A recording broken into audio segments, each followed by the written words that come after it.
44 রাইমাবিলির এটা 26 নম্বর বুথ কেন্দ্র।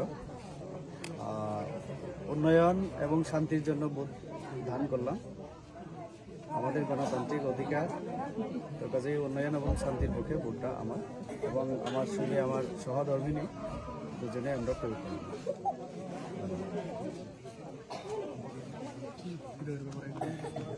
এবার আপনারা কতটুকু আশাবাদী? আমরা দ্বিতীয়বার সরকার করতে চলেছি, আমি একদম কনফার্ম। ত্রিপুরার মানুষ এখন শান্তি এবং উন্নয়ন চায়।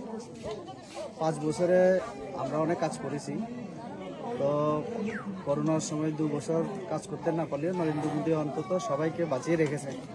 দুবেলা রেশনে চাল, গম, বিভিন্ন সামগ্রী দিয়ে এবং ভ্যাকসিন যেটা ডাবল ডোজ দেওয়া হয়েছিল, তারপরে আরও একটা তিনটা ভ্যাকসিনের যে বিনামূল্যে দেওয়া, এটাও বিরাট অ্যাচিভমেন্ট।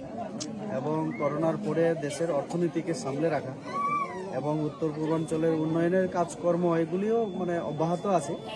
তো আমি আশাবাদী মানুষ এই যে উন্নয়নের গতি দ্বারা দেখেছে, সেটাকে অব্যাহত রাখার জন্য আবারও আমাদেরকে সুযোগ দেবেন এই রাজ্যে সেবা করার জন্য।